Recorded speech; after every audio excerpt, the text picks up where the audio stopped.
अगर मैं ज्यादा तो कहूंगा नहीं कि पुलिस ज्यादा मारपीट करती है कुछ भी है, लेकिन मैं सोचता हूँ कि जो पुलिस का जो रोब है ना, जो अभी तक हम देखते आए हैं, वो जो कहासुनी बात है और प्रैक्टिकली थोड़ा बहुत डिफरेंट होगा, पर कहीं जगह होता है, लेकिन दिल्ली में ऐसा कम है।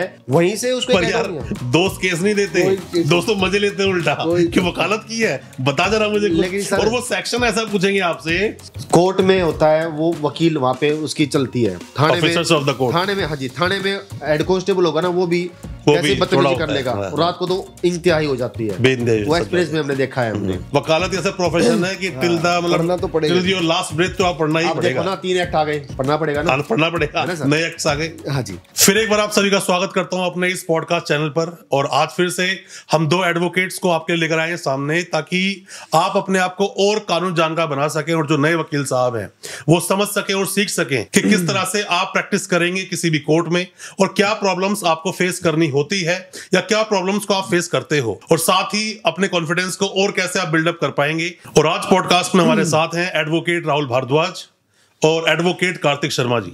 दोनों ही प्रैक्टिस करते हैं दिल्ली में। और अभी राहुल जी कुछ बताइए अपने बारे में। सर बेसिकली मैं हरियाणा से हूँ और महेंद्रगढ़ हमारा डिस्ट्रिक्ट है। मैं 2006 में मैंने 10th की थी। उस टाइम मैंने 11th-12th में कॉमर्स ली, तो उस टाइम हमारा एजुकेशन का जो लेवल था वो गाइडेंस की कमी थी। इतना ज़्यादा हमें नहीं पता था कि हमें फ्यूचर में करना क्या है क्या नहीं करना। तो कॉमर्स ले ली, तो सोचा कि CA करेंगे। उसके बाद में फिर हमने BBA कर लिया। मैंने BBA स्टार्ट कर दिया वहीं लोकल कॉलेज से। तो वहाँ सोचा कि फिर BBA करके MBA करेंगे। तो बेसिकली MBA किया, तो फिर MBA करते करते सोचा कि अब तैयारी IAS की प्रिपरेशन कर लेते हैं, उधर चले गए। फिर IAS तो आपने IAS की कोचिंग आपने ली है? हाँ, मैंने IAS की कोचिंग आपने प्री या प्रीलिम्स आपने किया क्या? मैं प्रीलिम्स मेरा नहीं हो पाया था। इसी वजह से मैं वही बताना चाह रहा हूँ कि जो मैंने IAS प्रिपरेशन की, फिर मैंने लास्ट में लॉ चूज किया। तो बेसिकली मैं कहना ये चाहता हूँ कि लाइफ में ना अब मेरी जो जर्नी है वो मेरी जैसी जर्नी कई लोगों की होगी, कई स्टूडेंट्स की होगी जिनकी जर्नी लास्ट में लॉ को उन्होंने चूज किया। आपके घर में कोई पहले कोई वकील साहब नहीं है? मैं फर्स्ट जनरेशन लॉयर हूँ। तो प्रॉब्लम बहुत फेस की होगी आपने? मैंने बहुत फेस की है सर। तो मैं वही कहना चाह रहा हूँ कि एक गाइडेंस की कमी ना होने के कारण हमने एक डिफरेंट फील्ड चूज करते करते करते करते लॉ तक पहुंचे हैं।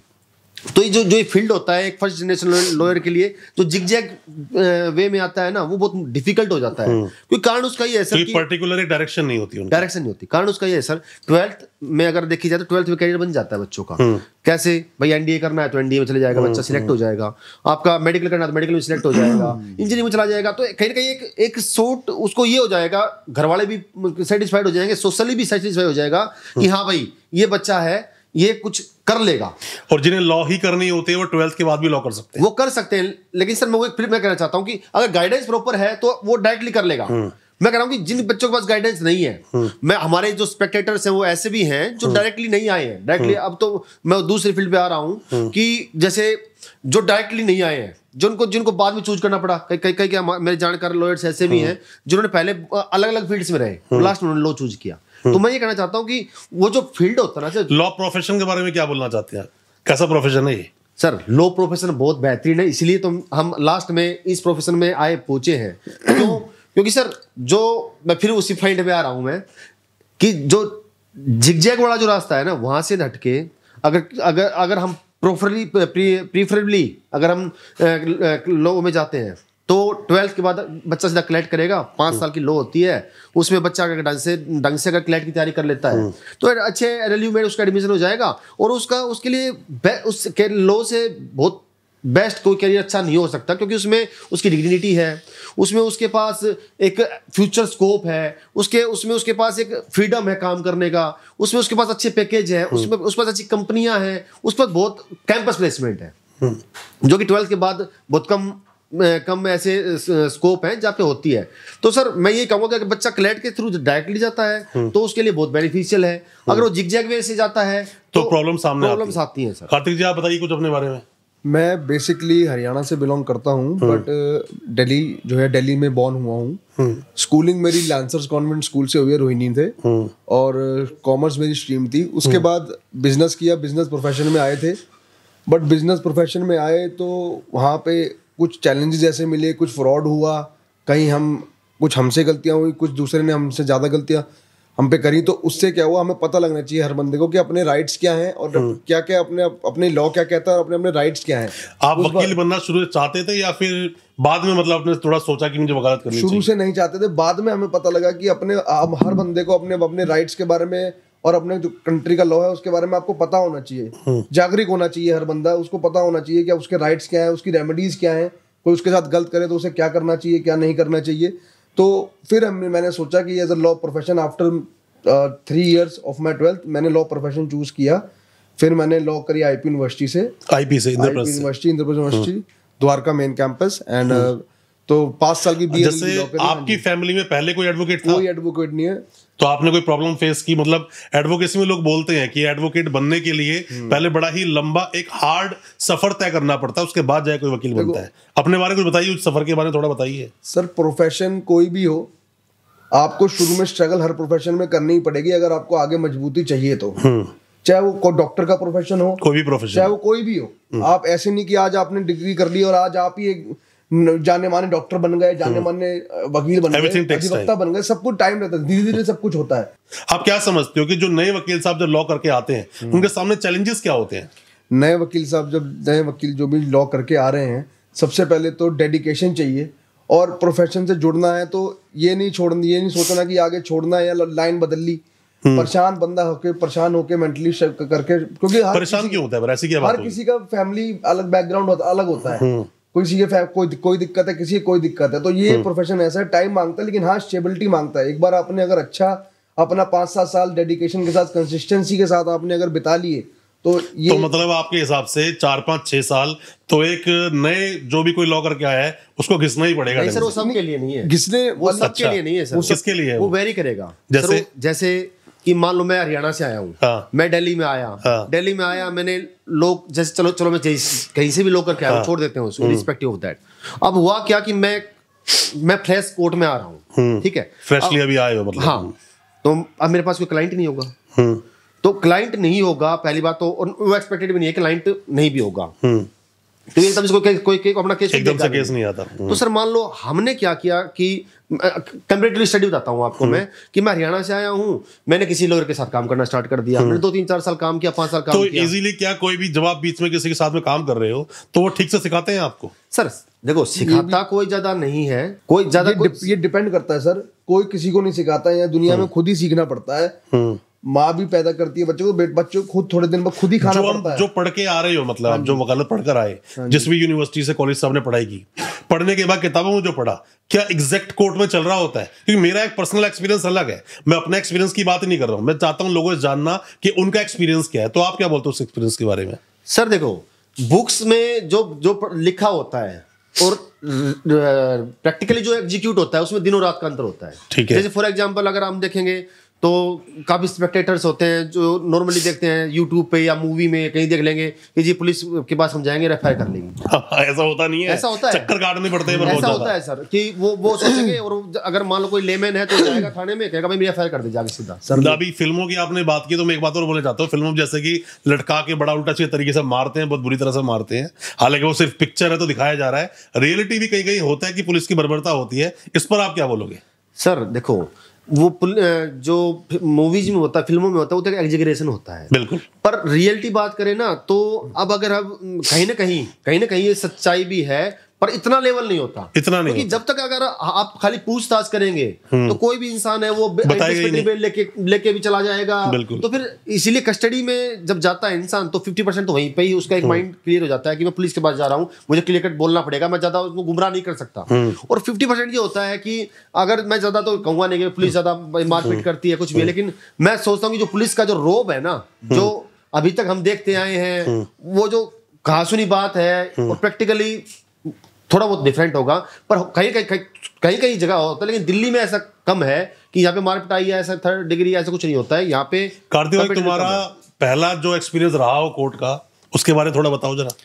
सर मैं एक्चुअली केस में गया था और बेल मैटर में, जैसे शुरू में जब बंदा जाता है सीखने तो पहले सारे मैटर्स को देखे सीखे, जब तक देखेगा नहीं क्या हो रहा है, क्या कैसे आर्गुमेंट हो रही है, कैसे आर्गुमेंट हो रही है, आप किस बेल पे क्या बोल रहा है बंदा, कैसे क्या बोल रहा है क्या नहीं बोल रहा, वो हर चीज नोटिस करनी है, फिर उसको पढ़ना पड़ता है, उसकी स्टडी करनी पड़ती है, उसके बाद ही आपको पता लगता है। तो सबसे पहले तो दिक्कत ये आती, ये हमने ये फेस किया कि जैसे बहुत एडवोकेट्स होते हैं रट्टा मार के जैसे आ रहे हैं, जज साहब की सुन ही नहीं रहे हैं, क्या जज साहब क्या पूछ रहे हैं, जज साहब क्या मैटर है क्या मैटर नहीं है, क्या चाह रहे हैं, एक बार जज साहब की सुनोगे क्या क्वेश्चन है क्या क्वेश्चन नहीं, उसके बाद आपको जवाब देना, आके सीधा रट्टा रोटे की तरह बोलने लग जाओ तो वो जैसा मैं कल आपको बता रहा था ना, जो मैं लास्ट टाइम जो मैंने पॉडकास्ट किया था, बताया था आपको, एक तोता एक पूरे भगवत गीता को ढंग से पढ़ के मतलब रट्टा तो मार सकता है पर उसका सार नहीं बता सकता, ये हकीकत है। और जब कोर्ट में खड़े होते हैं तो वहां पर जज साहब पूछते कुछ है, कई बार वकील बोल कुछ और रहते हैं, क्योंकि वो उस ट्रैक तक पहुंच ही नहीं पाते। आप कोई अपना एक्सपीरियंस बताओ, जो पहली बार जब आप कोर्ट गए या अपने सीनियर के साथ गए, खुद गए, कैसा रहा वो एक्सपीरियंस? सर पहली बार का तो एक्सपीरियंस खैर ज़्यादा याद नहीं है मेरे को, पर ये है कि जो कोर्ट में अगर जो मैं कहना चाहूँ तो कोर्ट का जो एक्सपीरियंस सर वो ये होता है कि जो एक लॉयर होता है ना, लॉयर हो या जज हो या जस्टिस रिलेटेड कोई भी इंसान हो, डॉक्टर ही क्यों ना हो, जब तक उस इंसान में एक एम्पैथी और सिंपैथी नहीं है ना, तब तक वो इंटरनली ना तो वो ऐसी बहस कर पाता ना कोई आर्गुमेंट कर पाता, जब तक उसके इंटरनली वो चीज़ उसको महसूस करे। बिल्कुल। उदाहरण के लिए सर मान लो कोई इंसान 2-2.5 साल जेल में रह के आया है, तो उसके साथ मे भी उसने सही गलत किया है सही किया जाए वो बात की बात है, वो बात की बात है, पर हमें कल एक एज एन एडवोकेट हमें ये सोचना चाहिए, एक माइंड में ये कंसेप्शन होना चाहिए कि हम अगर इसने गलत किया है तो वो ट्रायल के बाद आएगा, ट्रायल के बाद अभी फिलहाल तो वो ऐसा क्लियर नहीं है कि भाई गलत किया है until proven guilty। तो हमारा जो मेन, मैं तो एक गुजारिश भी यही है मेरी, जैसे कुछ कानून ऐसे जैसे पोक्सो हो गया, पोक्सो एनडीपीएस भी ऐसा ही है, एनडीपीएस हो गया, पीएमएलए आजकल ऐसे आ रहे। तो सर मैं तो खाली यही गुजारिश करूंगा कि ना स्टार्टिंग में प्राइमरी पे कोई केस नहीं है, मान लो कंक्लूसिव प्रूफ जैसे पोक्सो में जो हो रहा है आजकल जो महसूस कर रहे हैं है sir, accused is guilty until नहीं, उस पर तो अगर हम डिटेल में वीडियो पे नहीं जाएंगे कि उसके लिए अलग से वीडियो बनाएंगे, सिर्फ स्पेसिफिकली पोक्सो बात करेंगे, अलग से एनडीपीएस से बात करेंगे। मैं शॉर्ट में खाली ये कहना चाह रहा हूं कि एक एडवोकेट को सिंपैथी के साथ काम करना चाहिए, एक एडवोकेट को मतलब क्लाइंट को समझना चाहिए कि क्लाइंट क्या बोलना चाहता है, क्या वो फेस कर रहा है, क्या प्रॉब्लम उसके साथ हो रही है, ये एक एडवोकेट को समझना चाहिए। वो चीज आप जज साहब को एक्सप्लेन कर पा रहे हो नहीं कर पा रहे हो कि नहीं कर पा रहे। और सेकंडली मैटर करता है एडवोकेट को ना क्लाइंट की सुननी जरूर चाहिए, क्योंकि कई बार क्या होता है कि हमने महसूस किया है कि ना एडवोकेट साहब को सुनते नहीं, वो सोचते हैं मैं सुपीरियर हूं, हाँ कि हमें पता है, वो सोचते हैं कि भाई मुझे लो पता है इसने मुझे ब्रीफ कर दिया, दैट्स ऑल। पर एक अच्छा एडवोकेट में सर एक डिफरेंस ये होता है कि वो ना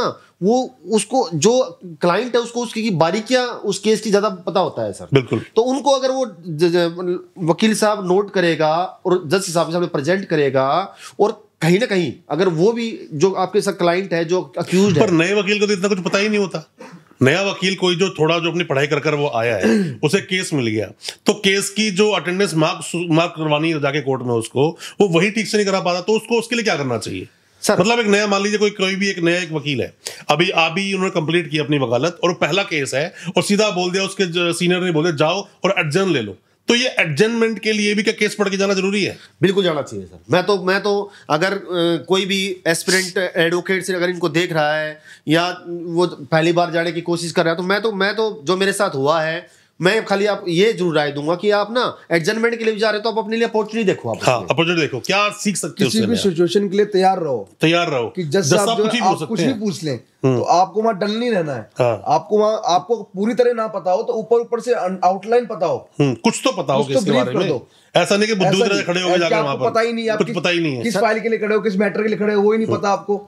हाँ, तो फिर वो उससे कुछ कर नहीं पाएंगे। सर उसमें मैं करेक्ट करूंगा, पॉइंट ये है कि वो खाली उसके लिए ना जाए कि मेरे जज आप क्या पूछेंगे, वो इसलिए जाए कि मैं ये केस को मैं नॉलेज लूं, कैसे प्रेजेंट कर सकता हूं। हाँ, नॉलेज लूं मैं कि हम जब जाते थे सर तो मैं सोच ये होती थी कि अगर जो सीनियर जा रहा है तो भेज रहा है हमें, तो हम ये सोच के जाएं कि भगवान करे कि जज साहब हमसे पूछ लेंगे तुम यार क्यों, हमसे सच बात है, तो कम से कम तभी हमारा कैलिबर, हमारी कमियां गलतियां प्रेजेंटेशन दे सके सर, क्योंकि स्टार्टिंग में कोई भी अच्छा वकील नए अपकमिंग लॉयर्स को प्रेजेंट नहीं करने देता केस, तो वो तो अपॉर्चुनिटी उसको देखनी पड़ेगी। यहाँ पर एक सवाल आता है, जैसे मैं कई बार देखता हूँ कि जूनियर्स के साथ में जब एक सीनियर खड़ा होता है, क्योंकि जब बात चल रही है, हालांकि जूनियर सीनियर नाम का कोई वर्ड है नहीं, ऐसे देखा जाए तो एडवोकेट एसोसिएट बोला जाता है कुछ भी बोलने के लिए, तो कोई साथ में खड़ा हुआ है तो कई बार जो एसोसिएट है, जूनियर जो है, वो बीच में बोल पड़ता है, मतलब कोर्ट की प्रोसीडिंग के बीच में, और कई बार उस केस को खराब होने की नौबत तक पहुंच जाती है। तो ऐसे में इन जूनियर जो जितने भी नए अभी आए हैं लॉ करके, उन्हें क्या बताना चाहेंगे? ऐसे में बोलना चाहिए, नहीं बोलना चाहिए, क्या करना चाहिए? बीच में घुस जाते हैं। बहुत अच्छा क्वेश्चन है ये। हाँ। और ये चीज मैंने भी बहुत बार की है। हाँ। पर उसमें ये हो सकता है सर, उसमें थोड़ा रेक्टिफिकेशन ये हो सकता है कि हम एक जूनियर एसोसिएट हमारा है, वो हमारे साथ खड़ा है, तो वो क्या करेगा, जो हमने भी किया है, वो कोर्ट को इंटरप्ट ना करे। जब वो आर्ग्यू कर रहा है ना, तो अपने सीनियर को बताए। हाँ। सीनियर को बताए अपने। ये बिल्कुल राइट तरीका है। सर आप इस टॉपिक पे पर ये हो सकता है कि सीनियर के दिमाग में वो चीज ना हो, तो वो सीनियर को बताएगा ना, सर इसमें ये कर लो। तो अब सीनियर जो खड़ा है ना, उसको भी अपने एसोसिएट की काबिलियत को पता होता है। बिल्कुल कि पता हो सकता है कि ये पॉइंट बिल्कुल वैलिड पॉइंट दे रहा हो। तो कई बार सीनियर बोल भी देता है कि भाई मेरा जूनियर कुछ बोलना चाहता है। कई बार ऐसा होता है सर, कई बार होता है, लेकिन होना ये चाहिए कि सीनियर को ऐसे, क्योंकि कहीं कहीं उनके पास एक्सपीरियंस बहुत चीजें होती है, डिग्निटी को मेंटेन करना पड़ता है, चीज को प्रेजेंट का तरीका होता है, एक्सपीरियंस बोलता है। तो जिस चीज को बोलने वाले हैं उस बात को 50 बार एडवोकेट बोल चुका है कोर्ट में, तो अच्छे से बोल सकता तो है। कान को ना इधर कर लेगा, हाँ भाई क्या वो सोच होता है, सर इसमें ये ऐसा है, वो उतना में वो जो सीनियर एडवोकेट होगा ना, वो अपने आप समझ जाएगा कि वो ये बात बोलना चाहता है। क्या बात बोलनी है, वो बात बता देगा कि ये फैक्ट है, लेकिन उसको कैसे मैनिपुलेट करके जज को बताना है कि हमें रेमेडी मिल जाए, वो एक सीनियर एडवोकेट ही करेगा। रिलीफ नहीं मिल पाएगा, वरना रिलीफ नहीं मिल पाएगा। आप क्या बोलते हैं, जो नए वकील साहब जो भी कोई आते हैं, जो प्रैक्टिस में भी आते हैं, तो शुरू में पैसा कमाना उनके लिए बड़ी हेक्टिक चीज है, पैसा नहीं आता। और मैं तो ये भी देखा है, जो लोग दूर से आते हैं दिल्ली में प्रैक्टिस करने के लिए, खाने की तो बात दूर की है, कोर्ट जाने के पैसे जेब में नहीं होते। कई बार ऐसा होता है लोगों के साथ में, तो ऐसे में उन्हें क्या करना चाहिए? सर देखो, मैं अपना एक्सपीरियंस फिर बताऊं तो मेरा एक्सपीरियंस ये था सर कि जब मैं यहाँ पे आया था, तो मेरे साथ भी सेम टू सेम हालात, इतने तो खराब हालात नहीं थे, लेकिन ये थे कि भाई सर्वाइव करना, प्रॉब्लम तो होती है, सर्वाइव करना है, सर्वाइव तो केस नहीं होते हैं, पैसे नहीं मिलते हैं। सर्वाइवल की एक दिक्कत थी कि भाई हमें ज्यादा, क्योंकि सर इसमें पॉइंट ही है ना, हम लोग कब करते हैं भाई, नॉर्मली 12th में मैंने कहा कि सेटल हो जाते हैं, हमारे पास ग्रेजुएशन के 3 साल, उन लोगों के 3 साल, 6 साल का हमारे पास एक और एड ऑन हो जाता है, जो लाइबिलिटी बन जाता है। बिल्कुल बिल्कुल बिल्कुल। तो उसमें जो आप जो बात कह रहे हो, वो 99% हो जाती है, हो जाती है। उसमें के लिए क्या करना चाहिए सर कि ना, पार्ट टाइम आप, जैसे मैंने किया, जैसे लो पढ़ाया मैंने, पार्ट टाइम तो लो होती नहीं, पर ट्यूशंस पढ़ाए मैंने। अच्छा, ट्यूशन पढ़ाए, पार्ट टाइम एक जॉब की अलग से। हाँ, ट्यूशंस पढ़ाए मैंने। एजुकेशन में दे सकते हो आप, एजुकेशन नॉलेज। ट्यूशन पढ़ाए मैंने ट्यूशन पढ़ाया। मान लो अब किसी के पास ये अपॉर्चुनिटी है, किसी के पास टाइपिंग कर ले, मुझे टाइपिंग स्पीड भी सुधर जाए, बिल्कुल सुधर जाएगी, कोई ड्राफ्टिंग कर ले, बिल्कुल। तो अगर सर बेसिकली ये होता है कि अगर आपके पास एम्बिशन है ना, आज आप कुछ भी कर सकते हैं। हाँ, गाँव से इतने सारे वकील साहब हैं हमारे, जो गाँव से आए हैं खाली एक सपना लेके, अगर हमारे पास दिल्ली में आके बहुत अच्छी प्रैक्टिस कर रहे हैं। सपना है ना सर, सपना है तो एम्बिशन अपने आप आ जाएगी, एम्बिशन है तो आप मेहनत अपने आप करोगे, मेहनत है तो कॉन्फिडेंस आपके पास अपना आप आएगा, कॉन्फिडेंस है तो धीरे धीरे आप मेहनत करके। दोस्तों, वकालत में ना मैंने ऐसे बहुत सारे एडवोकेट्स देखे, बहुत सारे लोगों से मिला, पर्सनली बात भी मैंने की, जो कहीं ना या तो कोर्ट कचहरी बीच में फंस कर रह गए, बाद में एडवोकेट बने, या फैमिली में कोई एक लीगल मैटर फंस गया बहुत तगड़ा, तब वो वकील बने, या फिर कई बार मैंने ये भी देखा उनके ऊपर खुद कोई प्रॉब्लम पड़ी तो वो वकील बने। क्योंकि आपकी जरूरत जो होती है ना, वो जो आपको सिखा सकते हैं, वो दूसरी कोई चीज सिखा सकती है। सर मैंने शुरू में ही आपको बताया ना ये बात कि हर एक इंसान के हालात अलग अलग होते हैं, कि मैंने बताया कि मैं कैसे कैसे लो में आया, अब आपने बताया कि वो सारे एक हालातों के एक पॉइंट Exactly. हालातें हैं ये, तो मैं खाली कहता हूं वक्त और हालात हैं। चलो, आप तो हरियाणा से आए, आप दिल्ली में अपना सेटल अपने हुए, खुद ही यहाँ प्रैक्टिस करना शुरू कर दिया, आप तो दिल्ली से ही हैं शुरू से। हाँ जी, हाँ जी। तो आपने क्या, मतलब हो सकता है कुछ अलग सा कोई एक्सपीरियंस लिया हो आपने? अलग सा एक्सपीरियंस सर यही है कि दिल्ली में अगर आप जैसे एडवोकेसी हम करते हैं, लोग हरियाणा से आते हैं, लोग और किसी भी स्टेट से आते हैं, इतनी उनको दिल्ली के बारे में नहीं पता, तो दिल्ली की जुडिशरी कैसे है, क्या है, तो लेकिन दिल्ली की जो आपकी जो कोर्ट्स हैं वो बहुत ही ज़्यादा, मतलब क्या बोलते हैं, पंचुअल भी है। जैसे हाई कोर्ट है, हाई कोर्ट में अपने जैसे पूरा इंग्लिश रहना, और बहुत ज़्यादा पंचुअलिटी हर चीज़ में आपकी पंचुअलिटी होनी भी चाहिए। देखो, हमारा डिसिप्लिन का काम है, अगर एक एडवोकेट ही डिसिप्लिन नहीं है तो फिर वो कैसे जो प्रेजेंट करेगा। कोर्ट में टाइम पंचुअल और डिसिप्लिन आपका जो क्वेश्चन दोनों बहुत जरूरी है। ठीक आंसर ये मेरे हिसाब से ये होगा कि जो दिल्ली का जो स्टूडेंट है ना, जो लोग दिल्ली में कर रहा है, तो उसको ना सराउंडिंग के जो जैसे उसको नेबर्स हो गए, फ्रेंड्स हो गए, तो वहां से उसकी जान पहचान होती है, तो वहाँ पे हेल्प हो जाती है, केस मिल जाता है, हाँ, वहां से उसकी हेल्प हो जाती है।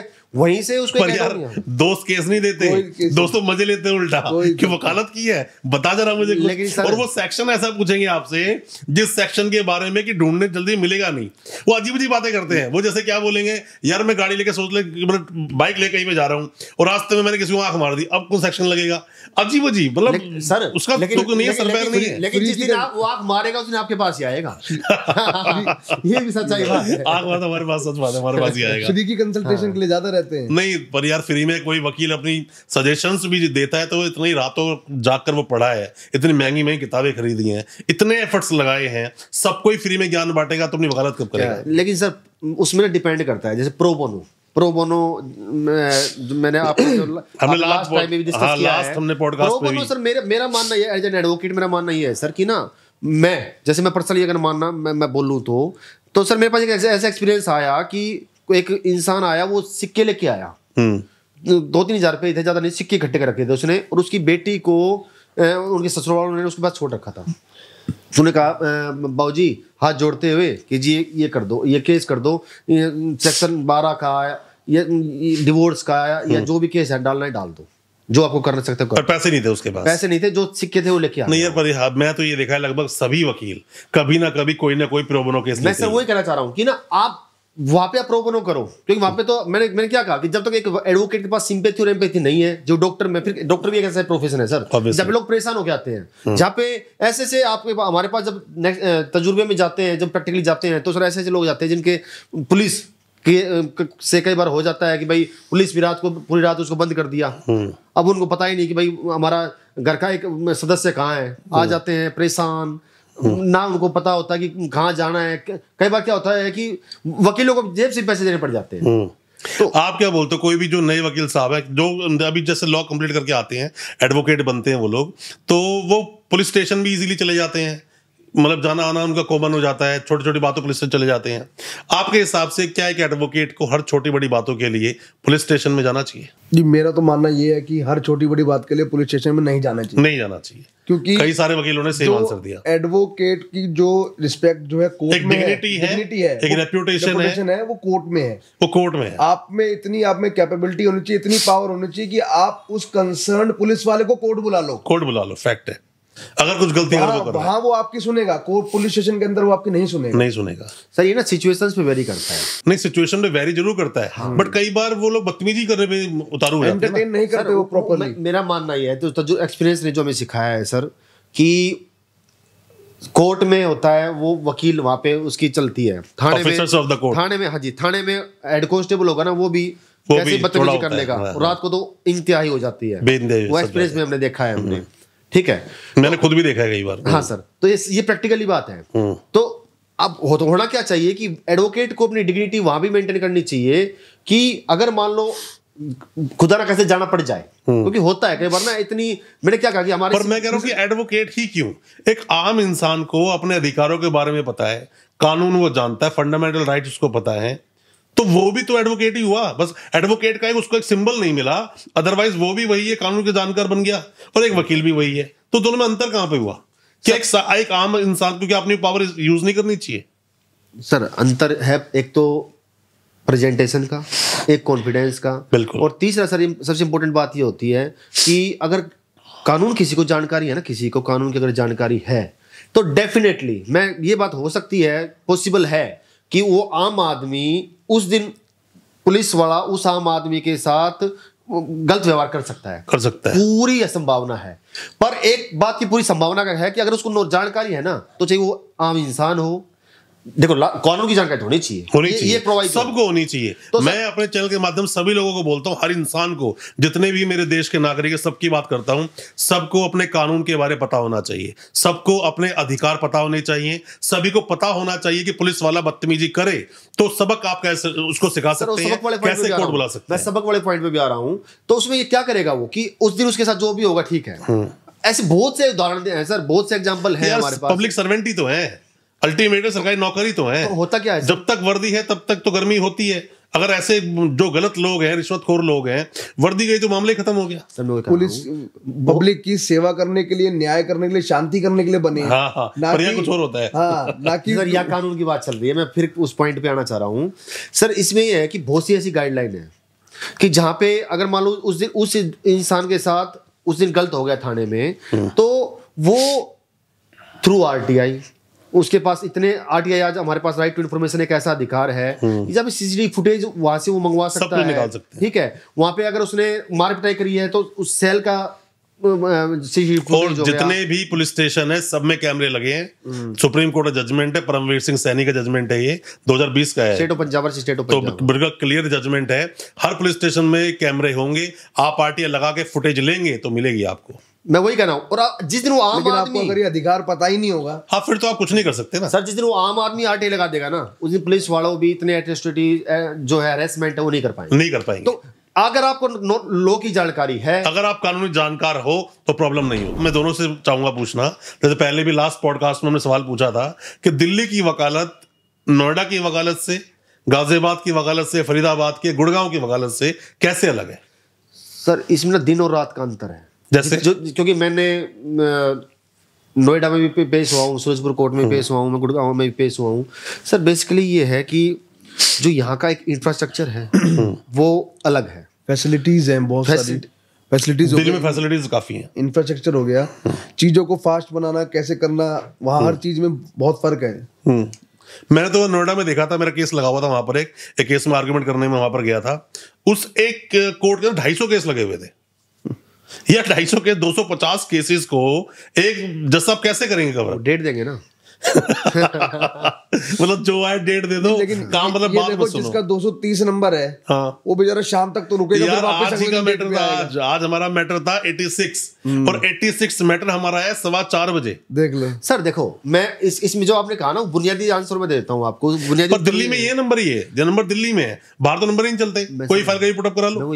सर केशवानंद भारती केस में क्या हुआ था तो बहुत लंबा केस था। हाँ, उसमें सर यही था कि जो कानून जज ने बनाया है ना, वो वकीलों के द्वारा बनवाया गया था। तो पॉइंट ये है कि जो दिल्ली की जो वकालत, उसमें अंतर ये है कि यहाँ पे सुप्रीम कोर्ट भी है, हाई कोर्ट भी है, सेशन कोर्ट भी है, ये मक्का है कहीं ना कहीं वकालत के लिए, सब लोग पूछते हैं। तो सर वहां पे पूरे हिंदुस्तान का कोई वकील हो, दिल्ली आना जरूर चाहिए। बिल्कुल गढ़ है, और नंबर 2 आना चाहेगा। और नंबर 2 बात, कई बार क्या होता है कि जो सुप्रीम कोर्ट के, हाई कोर्ट के अच्छे वकील, उनको सेशन कोर्ट में जाना पड़ जाता है। बिल्कुल जाना पड़ता है। तो वहां पे जब जज को ये सामने देखता है कि वकील साहब एक लर्नेड एडवोकेट सामने खड़ा है मेरे, तो उनको भी स्टडी पढ़ाई करके आना पड़ता है, उनको भी अपना जो अप्रोच है उसमें बहुत डिफरेंस आता है सर। तो वो ये सर, जस्टिस चंद्रचूड़ जी की अभी स्टेटमेंट आई थी कि जो एडवोकेट है वो जज साहब की रिस्पेक्ट करेगा, जज साहब एडवोकेट के अपने आप करेंगे। तो पॉइंट ये है कि एक ऐसा एक तालमेल है कि लर्नेड अगर कोई स्टूडेंट है वो पढ़ लिख के आएगा तो टीचर को के लिए उतना ही उसको दिमाग लगाना पड़ेगा, बेटर तो होगा, उतना ही वो उतने अच्छे से वो पढ़ा पाएगा, कोरिलेशन बढ़ेगा। अल्टीमेटली वही गाड़ी कब चालू हुई? अब टीचर ही अगर मान लो, स्टूडेंट ही मान लो अगर ढंग से नहीं है, मान लो पढ़ के नहीं आ रहा है, तो फिर वो अपने फॉर्मेलिटी करके तो टीचर जाएगा ही ना सर। तो ये डिफरेंस है जो मेरा मानना। कोई ऐसा एक्सपीरियंस कि आप कभी कोर्ट में लेट पहुंचे हो, या डेट लग गई हो, या फिर मतलब जज साहब की बात आपको पल्ले समझ ना आ रही हो, आप कुछ बोलना चाहते हो कुछ हो रहा है कोर्ट के अंदर? एक बार सर लेट पहुंचे थे, तो लेट पहुंचने में मैटर तो अपना निकल गया। अब उसके बाद जो है पास ओवर भी, अब बहुत देर 2 बजे 3 बजे तक मैटर, उसके बाद कुछ उसमें टाइम नहीं होता, कब फाइल पुटअप करें, फिर वो दोबारा रिकॉलिंग करते हैं, फिर आपका मैटर फिर आता है। तो जी मैं तो यही कहना चाहूंगा, जब आप कर ही रहे हो तो शिद्दत से करो, शिद्दत से करो, पंचुअलिटी, टाइम से कोर्ट पहुंचो। आपको 10 बजे है तो आपको 9:55 पे आपको अपने कोर्ट के बाहर होना चाहिए तैयार। ये कहना चाहूंगा, बिल्कुल होना चाहिए सर, बिल्कुल होना चाहिए।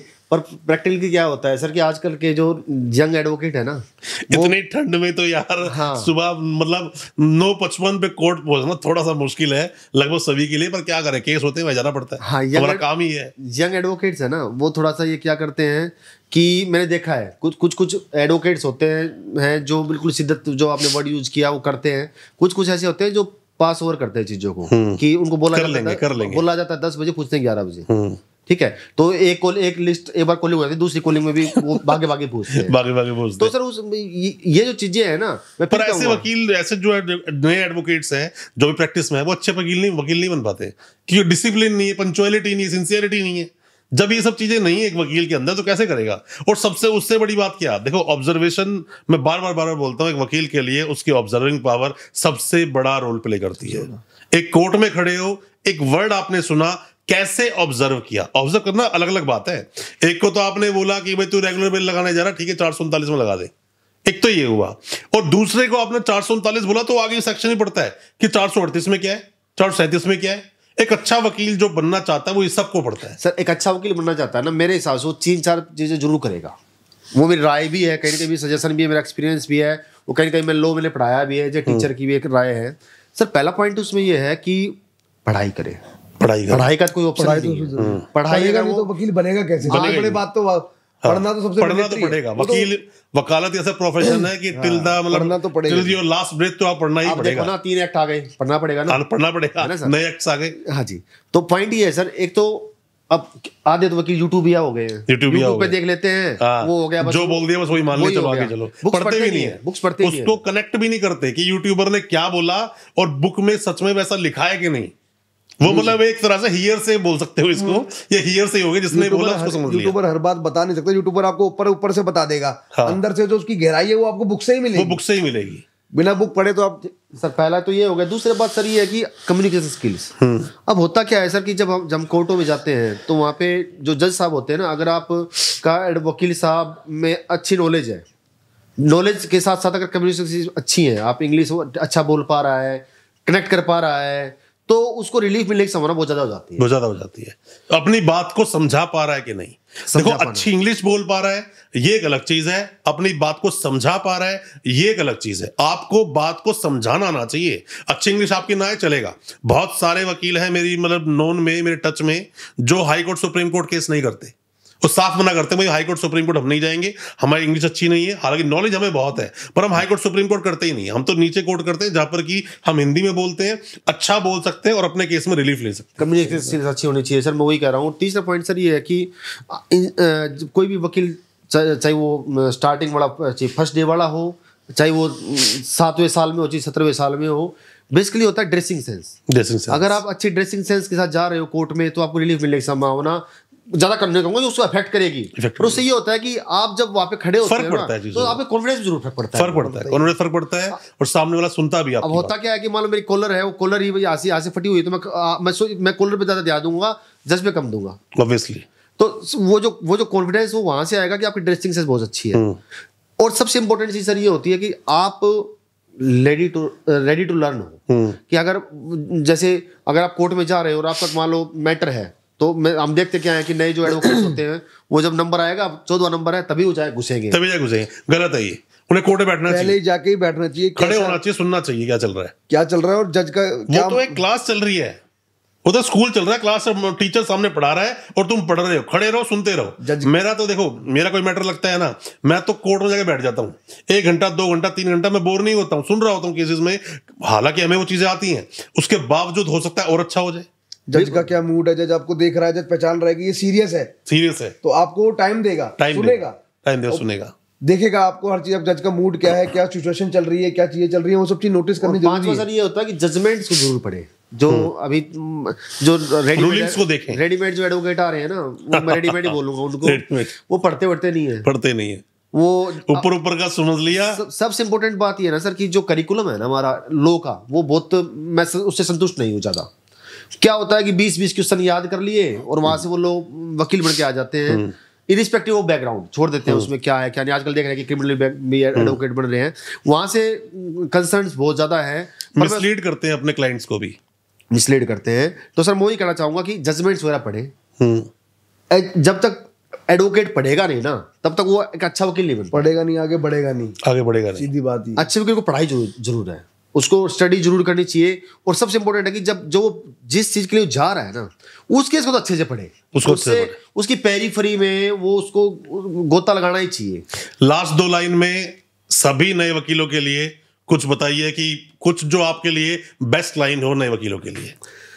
नए वकीलों के लिए एक ही मेरा एक लगा लो, मेरी राय ये है कि सबसे पहली बात ये है, आप ना कभी भी कोई भी सिचुएशन आए, स्पेशली सर्वाइवल की चीज आती है स्टार्टिंग में, तो क्योंकि कहीं ना कहीं आप चाहे वो सर्वाइवल है ही क्वेश्चन सर, दिल्ली का एडवोकेट हो, चाहे वो कहीं से भी आ रहा हो, सर्वाइवल पॉइंट है। क्योंकि वो मैंने बताया 6 साल का गैप आगे आ जाता है, तो 6 साल का सर्वाइवल पॉइंट है।